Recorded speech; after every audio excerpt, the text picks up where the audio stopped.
drawn and concrete poured, nail by nail and board by board. Daddy gave life to Mama's dream.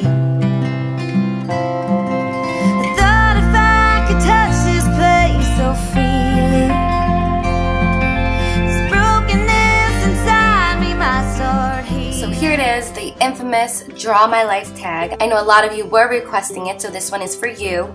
It all started back in the late 70s, early 80s, when my mom, Jody, luckily had ended her engagement with her first fiance. He was a tattoo artist and he was in love with my mom, but he was also a lot older than her, and he definitely pleaded for her to stay with him, but she was insistent and said no and decided to move on with her life. He was really upset with that decision because he had her face tattooed on his arm, and still to this day he still has it there, and yes, I've seen it. So it wasn't until a few months later that my dad saw my mom for the first time. He was with a bunch of his friends and they were all headed into some bar that they go to all the time. When he walked in, he saw my mother, who was working behind the bar as a bartender, and he remembered saying she was the most beautiful girl he's ever seen and telling all his friends that he will marry that girl.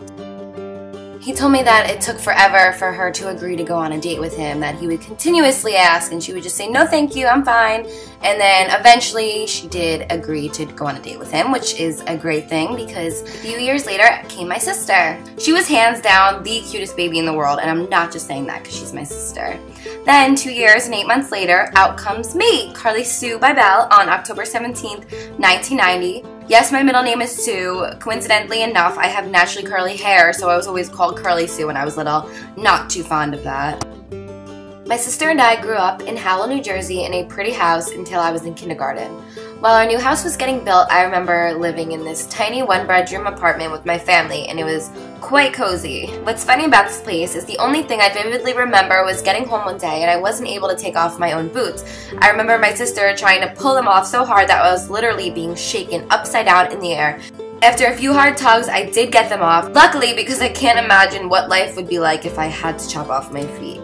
After a few months, our house was finally built and we all moved from our one-bedroom apartment to what seemed like the most beautiful house in the world. We had a humongous backyard, which we later filled with a trampoline, a swing set, a pool, a deck, everything you could ever want as a kid. In my basement, we also had a movie theater built in one of the rooms, and it was this big projector screen that came down from the ceiling. It was pretty high-tech for 1997.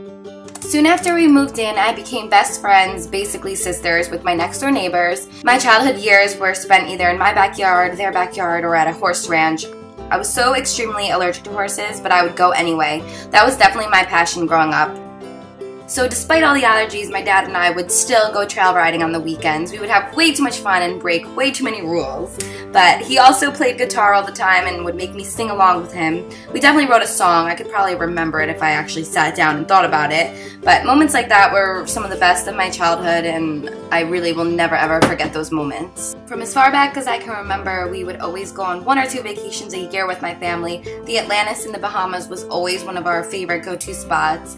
Looking back now, it's crazy how truly blessed I was as a child. My dad started his own glass business from his garage in Howell, and it turned into a very huge, successful company. He had a very hard life growing up, so he decided to make a change, and he turned out very successful for a while. My middle school years were all kinds of ups and downs. I remember multiple times going home crying on the bus because all of the boys in the back would torture me, calling me all kinds of mean names. I swear I wish I could go back and give them all a piece of my mind. So yeah, middle school, like I said, had its ups and downs. Luckily, going into 6th grade, I met my best friend of now 11 years, Nicole. We were inseparable from the start. In middle school, I had all different groups of friends though. We used to hang out in my basement and make videos of us pretending to be famous singers and mimicking different movies. We would also call different hotlines. Who knows what we would even say.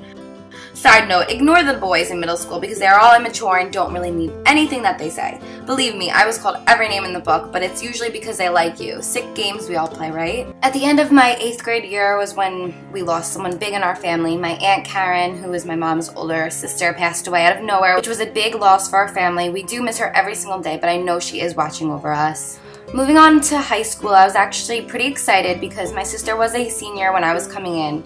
So right off the bat, I was pretty happy about moving on to the new school. She drove me every day, so it was a nice way to ease myself into the changes. I joined the cheer team in high school, which was then my 5th year cheering. I met a lot of fun girls and we had some really amazing times together. Of course, I like reminiscing on all the good, but of course there were countless days where I would come home and cry and be so upset with myself. People would make fun of me, they would make up stories, you know, the same thing that most people deal with in high school. It would honestly put me into little stages of depression. I was always questioning the way I looked and my weight.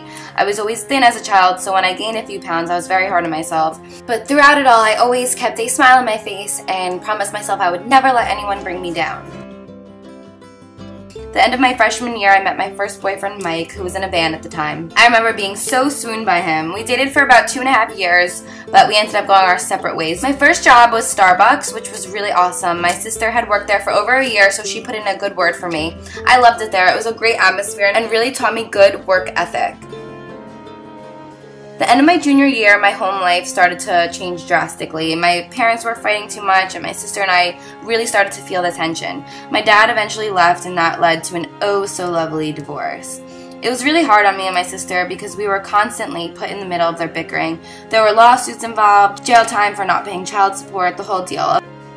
I just remember it being a very dark time in my life, and I remember feeling completely separated from my dad. I felt pressure from my mom that I shouldn't be talking to him because of everything he had done to us. Eventually, my dad ended up moving down to Florida where he started a new life with his girlfriend Lucy. I remember feeling really abandoned because I didn't understand why he couldn't just do what he was supposed to do as a father. He just left us to go across the country where I knew I would never be able to see him. I was in a very low place for a while because growing up, my dad was always my best friend, always the one I would go to with my problems and the one who would always make me laugh.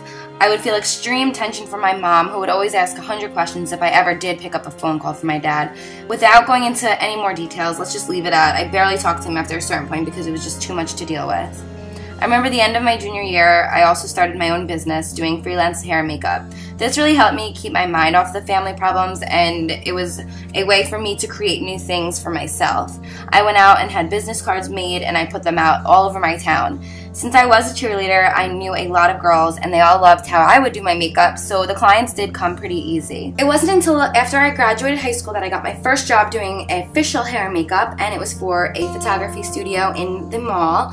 And I remember being just so proud and so excited for myself because I never did have a degree in this and I got this job all by myself. Unfortunately, that fairy tale ended real quick. I realized that the job was not at all what I had hoped for. My boss was such an asshole and he was always yelling at us and he was so demeaning and condescending, and he really made me feel small. So as I was finally realizing that this job maybe wasn't for me, my house ended up having to get sold due to the lack of money coming in from my father. So we had to sell it to an older couple, and what really upset me was that they had no kids and they weren't planning on having kids. So to me it was like, what was the point of creating this gorgeous house for a family when there's not even going to be a family living there? What I failed to realize that it was so many other things that were bothering me. I had just lost my car, I just lost my house, my dad was gone, my sister was away at school, my amazing job turned out to be horrible and I hated my boss. I just felt like everything around me was literally falling apart. Although I wasn't happy, I stayed at the photography studio a little bit longer and I was still doing my freelancing, and I also had a job at a golf course. And although I was putting all my time and energy in working and yet still going away to college, I felt there was still not enough money coming in. And on top of it, I had no time for schoolwork. So at this point in my life, I just felt so trapped, and I felt that no matter how much I did or what I did, nothing would get better. So I figured maybe getting rid of one job would help me distress a little bit, so I decided to quit the photography studio, and it was a nice relief to get out of there and to tell him that I no longer wanted to work for him. But soon after that, bill after bill after bill all started piling up, and I had my mom on my back telling me I need to help pay for things around the house and pay all my bills and yet get straight A's in school and still have more jobs, and I just honestly didn't know what else I could do or what else I could handle. I was only 20 years old. So at that point in time, I think that was really my breaking point. I decided to pack all of my stuff and head down to Florida to live with my dad.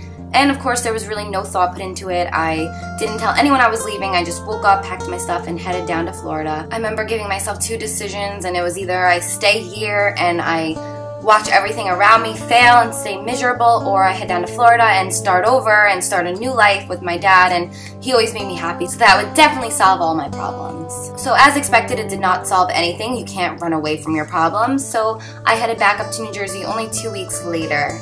I struggled for a little bit, and then it wasn't until one night out in October I bumped into Samantha Morales, my current best friend. And what was funny is we went to high school together, and we knew each other from high school, but we never actually hung out until this one night in New York City. So what was really cool was after that night we realized we were only 10 minutes from each other, so we did start hanging out on a regular basis, and we did start talking about all kinds of things, trying to figure out what we want to do with our lives and how we can make changes in better ways to become better people. And I remember vividly one night sitting on our roof, and we were talking to each other, and we were trying to figure out what are we going to be doing with our lives, where do we want to be in 5 years, how can we make our dreams a reality. And it wasn't until after that moment that we had, I guess, light bulb moments, and we both realized what it was that we wanted to push for and what we wanted to go for in our lives. And I told her that I was going to start doing YouTube videos and teaching people how to do hair and makeup, and she thought it was such a great idea, and she told me how she wanted to be a DJ. And it was at that point that we realized that we do have a goal, and we pushed each other really hard to make sure that we did achieve our goal as best as possible. The beginning of my YouTube journey was slow, as most will find. I continued to spread my name through social media and by handing out business cards, and at this point I was getting appointments regularly from repeating customers and customers who were referred by previous customers. It was really amazing seeing the impact I was having on some people. It's crazy because when I started this journey, my goal was to help people feel better about themselves on the outside, which would in turn make you feel better about yourself on the inside. It was around March 2012 when my channel really started to progress, and I noticed it went from a couple thousand subscribers, and it was going all the way up to almost 100,000 subscribers. And I remember thinking, how in the world could this happen so quickly, and how are there that many people who really enjoy my videos? It wasn't until I started receiving emails that I realized just what an impact I did have on people. I received an email from a girl who told me that I in a way saved her life because I helped her realize the more beautiful things in life. I helped her become more positive and to look on the brighter side of things. And it was in that moment that I really just had to sit down and like take it all in and realize that there are people who are now looking up to me and seeing me as a role model. And I decided to take it and run with it, and, you know, continue to help people and continue to tell people my tricks and different things that have helped me and helped me get confident, because I have been through a lot and I do know what it's like to be feeling really low about yourself. It was then that I knew I was, for the first time in my life, right where I belong. I really have grown so much the past year and a half, and I really do owe most of it to you guys.